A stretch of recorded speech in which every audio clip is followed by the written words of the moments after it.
Hi, welcome to the Back to Basics Weight Loss Surgery channel. My name is Denise, or Nisi D63, and you need to excuse my very static electricity infested hair today. So it's back in a headband because it's driving me crazy. All right.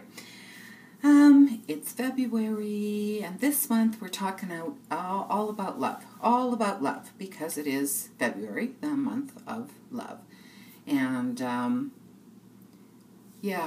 there was a time when I pretended February didn't exist, and I've changed my thinking about that, and it has nothing to do with romance or a relationship for me, but it just has to do with a change in the love I have for myself, and that's what we're talking about this week, is self-love. How has it changed since having weight loss surgery? So that's what I'm going to talk about a little bit. So, has how you love yourself changed? Yes, absolutely, 100%.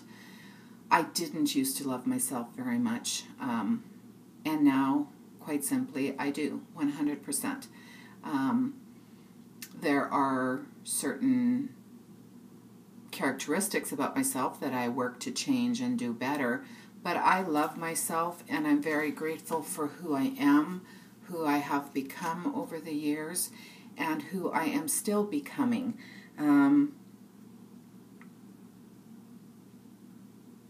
I love me. Like, I love the fact that I am a loving and forgiving person. I love that I'm tolerant, that I tend not to be judgmental.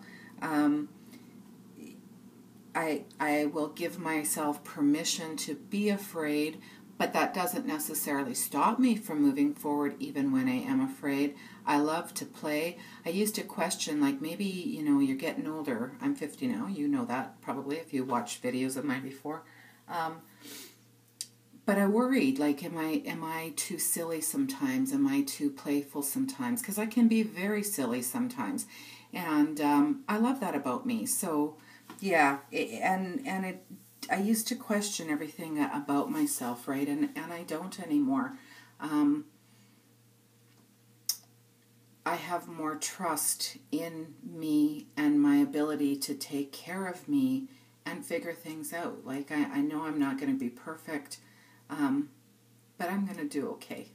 Yeah, so that's a really good place to be after many, many years of not loving myself.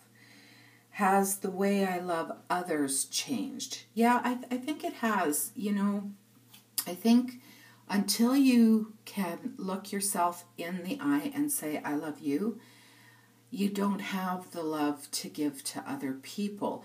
Now, you may love people and care about people. I have my whole life.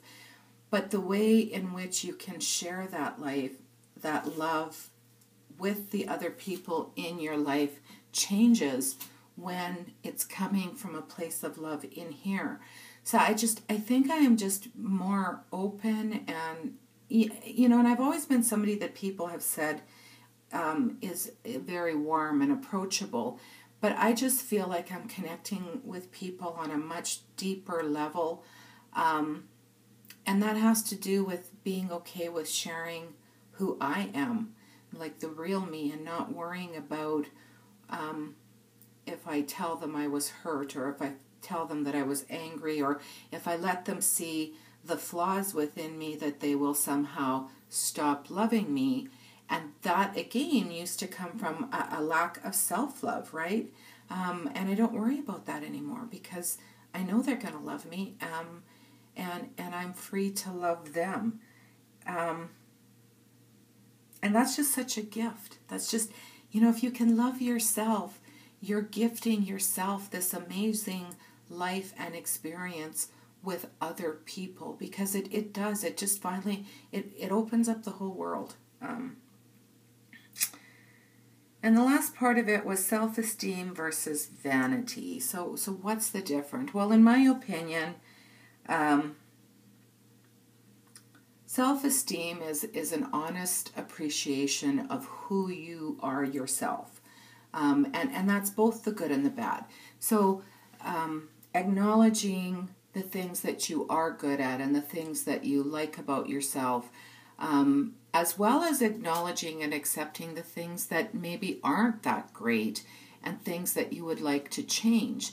Having self-esteem gives you permission to not be perfect all the time. It's okay to mess up sometimes. Having self-esteem allows yourself to set boundaries and to have expectations. When you have self-esteem, you suddenly know that it's not okay to allow people to disrespect or mistreat you. Because if you have self-esteem, you wouldn't treat yourself that way, and it's not acceptable for other people to treat you that way either. And it also means that when you do make a mistake or you make a bad choice, you recognize it as something external to yourself. So we will all make mistakes. We're human. We will all make bad choices. But I think that if you have a solid self-worth and self-esteem, you realize that that's all it is. It's a mistake in this moment in time. And even though there may be repercussions to it, you know that you have the ability to get through that particular crisis, and that making a bad choice or making a mistake or messing up doesn't make you a bad person. It doesn't make you less worthy of being loved. It just means that you're human, and it's within your power to try to do better next, right? So to me, having self-esteem gives me all of that to, whereas vanity, I think is more self-serving. It's seeing all the good and not seeing any of the bad. I think sometimes if we're vain, rather than embracing and immersing ourselves in the world around us, we step back and feel like the world revolves around us. Does that make sense? If you are somebody who is vain, it's more about me. How am I going to manipulate this day so that it's the best for me, regardless of what that means to the world around me, rather than focusing on the things around your day that already make it good. I don't know how to... I just think that there's a huge difference between self-esteem and vanity, and I think vanity has many negative connotations to it, where you think it's all about you, and that's what you put first all the time. I don't know if that makes sense or not, and I don't know if this is a very good video or not, but that's all I'm going to say about that. I hope that you're taking care of yourself and each other. Make a great day.